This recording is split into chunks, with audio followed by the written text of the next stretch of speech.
Halo semuanya, pada video ini kami akan memaparkan secara singkat mengenai materi hukum perdata internasional di bidang subjek hukum. Pada materi ini akan dibahas mengenai asas-asas yang ada dalam hukum perdata internasional bagi subjek hukum. Sebelumnya kita harus mengetahui terlebih dahulu, siapa saja yang dapat dianggap sebagai subjek hukum di dalam hukum keperdataan. Ada dua subjek hukum di dalam hukum keperdataan, yaitu orang dan badan hukum. Nah, yang pertama adalah asas-asas hukum perdata internasional bagi subjek hukum orang. Setiap negara memiliki pengaturan mengenai hukum perdata internasionalnya masing-masing terhadap perbuatan perdata yang mengandung unsur asing.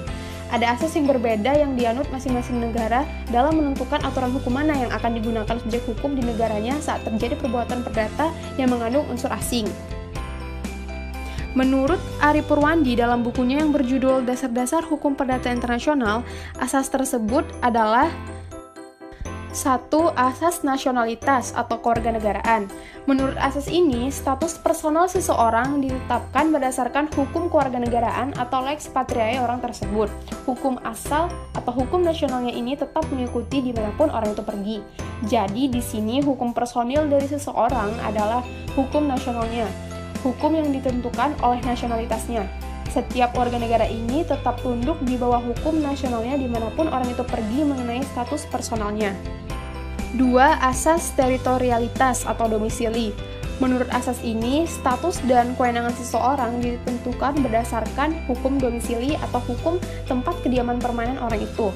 Konsep domisili ini pada dasarnya dapat dibedakan ke dalam 3 pengertian, yaitu A. Domisili of origin, B. Domisili of dependence, C. Domisili of choice. A. Domisili of origin, yaitu tempat kediaman permanen seseorang karena kelahiran orang itu di tempat tertentu. Misalnya, bagi anak sah, domisili of originnya adalah negara di mana ayahnya berdomisili pada saat ia atau sang anak dilahirkan. Sedangkan bagi anak yang tidak sah, domisili ibunya lah yang menentukan.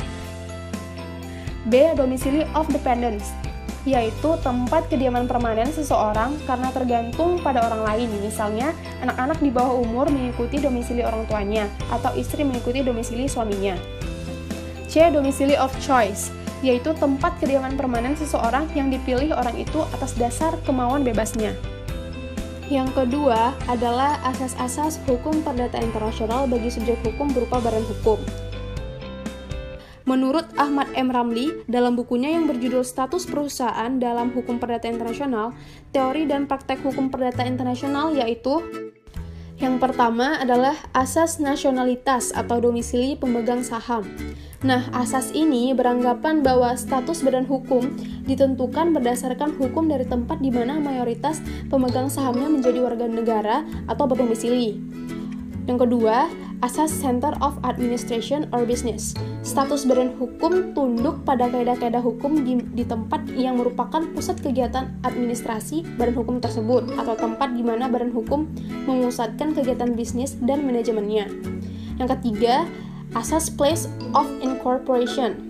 Asas ini beranggapan bahwa status dan kewenangan badan hukum ditetapkan berdasarkan hukum dari tempat badan hukum itu secara resmi didirikan atau dibentuk. Yang keempat adalah asas Center of Exploitation atau yang disebut Center of Operation, yang beranggapan status badan hukum harus diatur berdasarkan hukum dari tempat perusahaan itu memusatkan kegiatan operasional, eksploitasi, atau kegiatan produksi barang atau jasanya. Lalu, dari asas-asas yang telah dipaparkan sebelumnya, asas manakah yang dianut oleh Indonesia? Untuk subjek hukum berupa orang, Indonesia menganut asas nasionalitas. Sumber utama hukum perdata internasional Indonesia terdapat pada pasal 16, 17, dan 18 Al-Khamen Bipalingan. Indonesia menggunakan asas nasionalitas karena merujuk pada pasal 16 AB, yang artinya, bagi penduduk Hindia Belanda, peraturan-peraturan perundang-undangan mengenai status dan wewenang seseorang tetap berlaku terhadap mereka apabila mereka ada di luar negeri. Dari pasal ini, dapat dilihat bahwa asas nasionalitaslah yang berlaku bagi suatu subjek hukum di Indonesia. Apabila seorang warga negara Indonesia yang berada di luar negeri sepanjang mengenai hal-hal yang terkait dengan status personalnya tetap berada di bawah lingkungan kekuasaan hukum nasional Indonesia. Sebaliknya, menurut jurisprudensi, maka orang-orang asing yang berada dalam wilayah Republik Indonesia dipergunakan juga hukum nasional mereka, sepanjang hal tersebut masuk dalam bidang status personal mereka. Contohnya, A adalah warga negara Indonesia, menikah di Indonesia dengan B, warga negara Perancis. Pernikahan mereka sah secara hukum Indonesia, dan mereka menetap di Indonesia. 10 tahun kemudian, B mengajukan perceraian di pengadilan Indonesia. Pertanyaannya, apakah bisa B mengajukan gugatan perceraiannya di Indonesia padahal B adalah orang Perancis? Jawabannya adalah bisa, karena A adalah orang Indonesia dan pernikahan dilakukan dengan hukum Indonesia, walaupun B adalah orang Perancis yang mana Perancis juga menganut asas nasionalitas. Untuk subjek hukum berupa badan hukum, Indonesia menganut asas place of incorporation. Pengaturan mengenai hal ini terdapat dalam Undang-Undang Nomor 1 Tahun 1967 tentang penanaman modal asing. Terdapat pada pasal 3. Pihak asing yang menanamkan modalnya di Indonesia haruslah mendirikan badan hukum berdasarkan hukum Indonesia, dan badan hukum yang didirikan itu harus berkedudukan di Indonesia. Terdapat juga di dalam Undang-Undang Penanaman Modal yang baru, yaitu Undang-Undang Nomor 25 Tahun 2007 tentang penanaman modal. Terdapat pada pasal 5. Penanaman modal dalam negeri dapat dilakukan dalam bentuk badan usaha yang berbentuk badan hukum, tidak berbadan hukum, atau usaha perseorangan, sesuai dengan ketentuan peraturan perundang-undangan, dan penanam modal asing wajib dalam bentuk perseroan terbatas berdasarkan hukum Indonesia dan berkedudukan di wilayah negara Republik Indonesia, kecuali ditentukan lain oleh undang-undang. Dengan demikian, perusahaan-perusahaan yang dalam pengoperasiannya di Indonesia yang memiliki unsur-unsur asing haruslah didirikan berdasarkan hukum negara Indonesia dan tunduk pada hukum negara Indonesia. Contohnya, Badan Hukum A, yaitu Badan Hukum Indonesia, sebagai penjual melakukan perjanjian jual beli mesin untuk industri. Perjanjian dilakukan dengan Badan Hukum B, yaitu Badan Hukum Singapura, sebagai pembeli.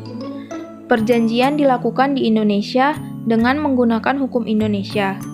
Isi perjanjian menyatakan barang akan dikirim berangsur-angsur oleh A, dan pembayaran akan dilakukan B bila barang telah sampai di Singapura. Namun, setelah pengiriman ketiga, Badan Hukum B tidak membayar barang yang telah dikirim oleh Badan Hukum A. Artinya, B wan prestasi, dan tidak memiliki itikat baik untuk membayar barang tersebut.